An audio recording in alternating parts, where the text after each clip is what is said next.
Qiz keltirish kelishimi. Abdori G'ayrat O'shur. Muratni qandoq tepib, bu gaplarni qandoq tegizdi? Tuyuqsiz Murat o'zi telefon qilib qoldi. O'qiganlardan ko'p pushaymon qilibdi. Sizlarning ishinglarni bilmoqchi ekan. Rosa tildim. U telefonni qo'yibdi. Telefon qilgan o'rinni surishti qilsam, ma'lum davlat bo'lib chiqdi. Shuning bilan dadamni ishga silib, uning savdo sheriklari orqali o'rnini aniqlab izlab bordim. Dastlab aytqilolmadi, keyin erkilab, qo'rqitib degandek eg'izdan gap oldim. Qandoq erkilab, qandoq qo'rqitdi? Qandoq bo'ladi? Izlab borganimda dadamning tanishlaridan bir qanchani elib oldim. Ularning kattaligini, nolchiligini Muratga ko'rsatib qo'ydim. Gapimga kirmasa, bu davlatda turishning ta'sirligini bilsin dedim. Erkilashga kelsang, qandoq bo'ladi? Ba'zida sana erkilgandek, xuddi o'zimni Muratni yaxshi ko'rib qolgandek ko'rsatdim shu. Afsus, bu qiz razvichik bo'lib qolmabdi. Bu mis ish ekan, to'q. Mono telefonga ilingan narsalar bilan shahar boshlig'ini yiqit qilib bo'ladimi? Buningda isbotlash tas. Murat isbotni yezib berdi. U isbotladimi tas? Ammo shahar boshlig'ining yiqilay deb qolgan porgudakligini sizlar bilmaysizlar. Dadam nurg'un isbotlarni ko'rsatdi. Dadamning aytishicha, yuqori darajalik intizom tekshirish o'rnidagilar bu boshliqning poraxo'rlik, istilning buzilishi qatorliq ishlarini aniqlab bo'pti-dak. Dadam qo'ldagi isbotlarni ularga topshirib beribdi. Bugun at ichida uning yiqilganligini ko'rgili bo'ladi ekan. Mushundaq chaqda qo'limizdagi isbotni yuqoriga topshirsak qandoq bo'la? Ro'shangulning gapidan qalbim yorib ketdi.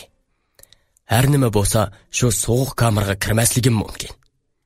Ro'shangul, sening mush qilganlaring uchun qandoq rahmat aytishimni bilmayapman. Nimda rahmat aytatding? Shokirga meni kichik xotinlikqa aytmasangli bo'ldi. Buni mendan emas, Shokirdan so'ra. Juriydi bormikin? Shokirjon. Bo'ldi qilar jin.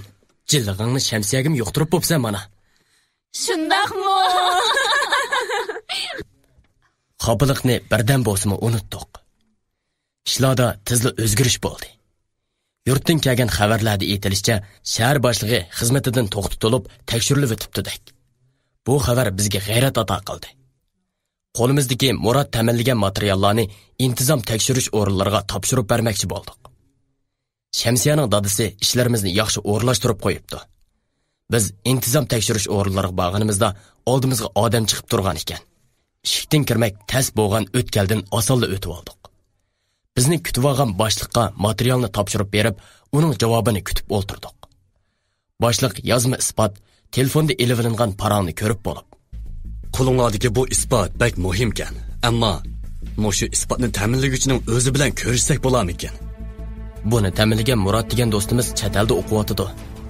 Guvohchi qatnashmagan ahvolda yozma materialning isbot o'rnida ishlatilishi nihoyatda tas. Navada javobgar tinib olsa, rost yolg'onligini isbotlamoq tasga to'xtaydi. Sizlar aloqalashib, shu do'stinglarni sudga aklalagan bo'lsanglar, sizlarning muoqlanishinglar osonga tushgan bo'ladi. Biz urinib ko'raylik. Amal bor, akalishga tirishimiz.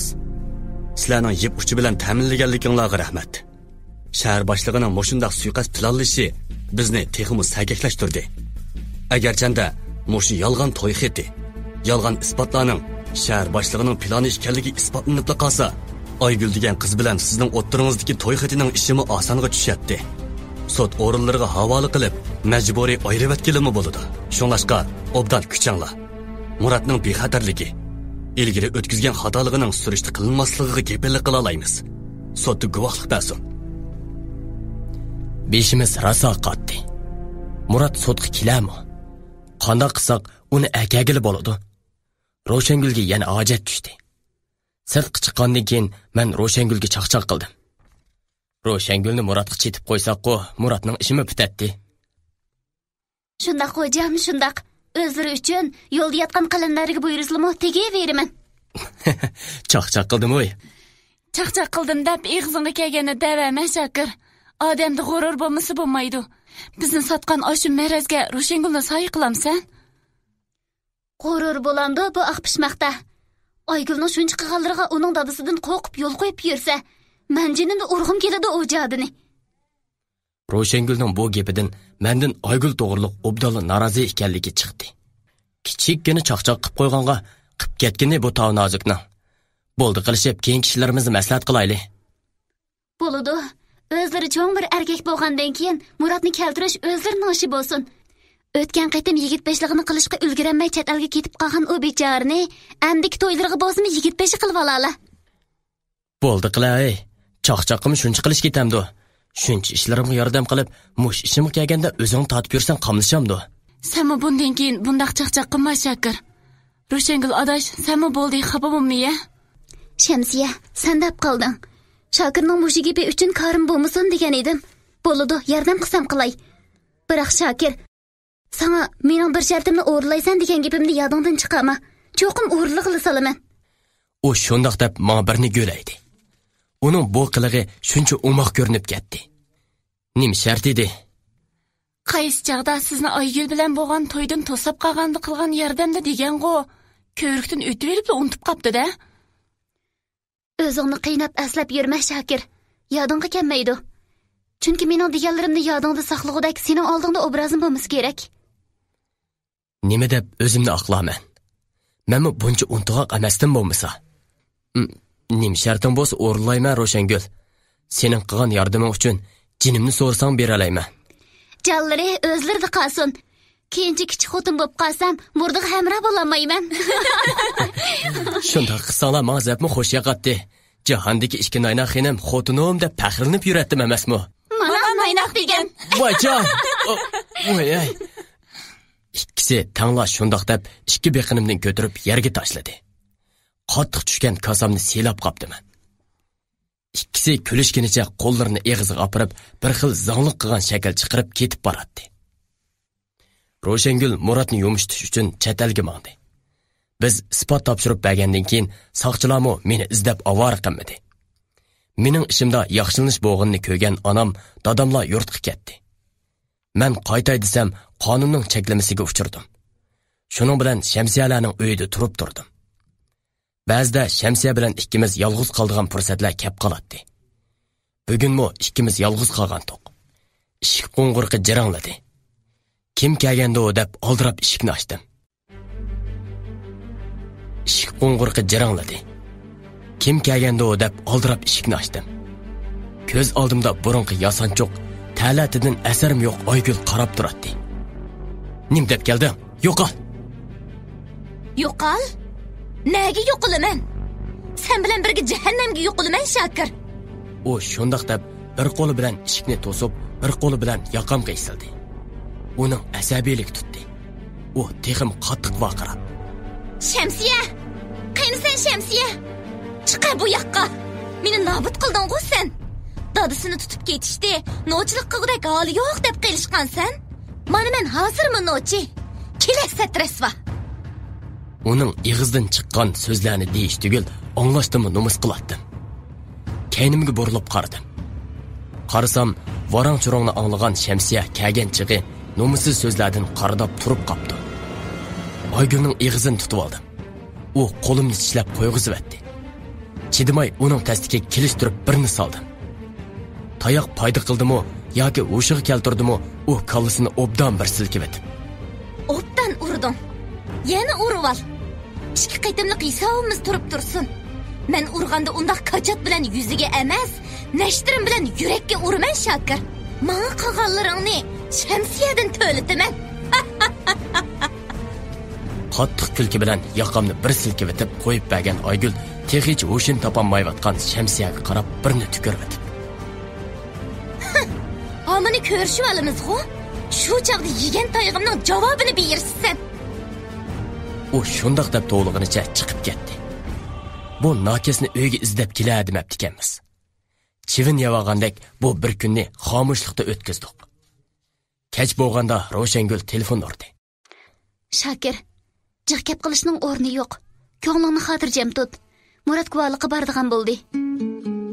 Ro'shangul xo'sh xabarni yetkazishga oldirgan chig'i tingan ovozi telefondan anglanib turadi. Yurkim tatliq bir sizimga jum keldi. Bu xabarni anglasin deb telefonni menga talmirib qarab turgan Shamsiyaga tutqizib qo'ydim. Ular xeli uzoq so'zlashdi. Ro'shangulning xabarini qaysi kunidagi bizni kutib olgan boshliqqa yetkazdik. Boshliq xabarimizdan xush bo'lib ketdi. bo'lsa Muratning sud boshlanishidan bir qancha kun burun kelishini tavsiya qilib, men sizlarga huddi qila olaymanki, agar Murat sudda guvohlikdan o'tsa, Shokirning Oyul bilan nikoh munosabatining bekor qilinganligini e'lon qildirib beraman. Boshliq shundoq deb meni va Shamsiyani xush qilib etdi. Qaytib kelib etib, Shamsiya: Shakir, o'ylab baqsam, Ro'shangulga ko'p ko'ngil qarzi bo'lib qopdiq. Rahmatimizni qandoqim bildirib bo'la olamiz? Bichora, seni deb ko'p jafo chekyotdi. U chiroyimga ma'nli qarab qo'ydi. Nimami deya olayman? Sukut orqali qalbimdagi rahmatimni bildirdim. Ro'shangul degandek Muratni qaytirib keldi. Murat mendan xijil bo'lib, biz bilan ko'rishgili kelgili unimadi. Uni muvofiq o'rinlashtirib sudni kutdik. Ro'shangulning aytishicha, Murat daslibida Ro'shangul bilan vatanga qaytishga unimapti. U qaytib kelsa, hukumatning o'zini bo'sh qo'yvatmaydiganligini aytib turibdi. Keyin Ro'shangul Muratni biz material bergan boshliq bilan telefonda uchrashtiribdi. Boshliqning ig'zoki kapolati Ro'shangulning dadasining Muratning shahar boshlig'idan olgan pulni hukumat o'rinlariga o'z yenidan topshirib berishi bilan Murat qaytishga ma'qul bo'lib qaytgan ekan. Kutgan sudmo ichildi. Mening sudda guvohchi bo'lib qolganim uchun sudga qatnashmay, guvohchi o'rinda boshliqning menga to'yim buzilganini qilgan telefon xotirasidan guvohlik berdim. Asli boshliqning telefoni xili burun nazorat ostiga elinib, telefon xotirasi unga elinib saqlangan ekan. Mendan ayıplıgıç taraf mushu so'zlashgan odam shahar boshlig'i bilan mening ekanligimni jazmlashtirib, isbot bera olamsan deb so'rab, mening jazm qila oladiganligimni jazmlashtirib ep qoldi. Shahar boshlig'ining advokati mendan so'raydigan yo'qligini aytdi. Suddan qaytib chiqdim. Qaytashimda shahar boshlig'iga tafsili qarab oldim. U judab qolgandek ko'rindi. Sud jarayonida uning yuziga qarashdan xijil bo'lgan edim. Her nima degan bilan u mening bir qancha yil bevosita boshlig'im bo'lgan emasmi? Muratning guvohligi, boshliqning menga telefon qilgandek so'zi bizning aqllanishimizni tizlatdi. Sud Oygul bilan bo'lgan nikoh munosabatimizni bekor qildi. Shahar boshlig'iga pora elish, xiyonat qilish, boshqalarga ziyonkashlik qilish, istil jihatdan buzilish qatorliq bir qancha jinoyat bekitilib, muddatlik 15 yillik qamoqqa hukm qilindi. Boshliqqa hukm qilinib, Oygul jimli yo'q edi. Xotirjam kunlarimiz boshlandi. Buzilgan to'yimizga tezli tutish qildik. To'yga oz qolgan bir kuni Shamsiya so'radi. Shakir, ba'zida Ro'shangul bilan Muratni bir-biriga mos keladigan bir juftlar bo'la oladi deb xiyol qilib qolaman. Seningchi qandoq? O'tganda shu gapni qilib qo'yiblar, ikkinglar to'yg'izib qo'ygan tinglar. Shunga o ishni o'ylashdimmi, qo'rqaman. O'tgan degan o'tgan, hozir degan hozir. Burunqi Murat hozirqi Murat emas. Burunqi Murat sotqin Murat bo'lsa, hozirqi Murat qilgan gunohiga to'y qilgan, haqqoniyat uchun xavfga qaramay maydonga tushaligan Murat. Meningcha bu nuqtalarni Ro'shangulni tushunadi. Bu ishlarga mening aralashqim yo'q. Ularni tanishtirgan bo'lsa, o'zing qil. Ularni tanishtiraylik demidim. Balki fursat yaratib beraylik deyapman. Masalan, qanday fursat yaratamiz? Qiz keltirish kelishimi davomlashmoqda.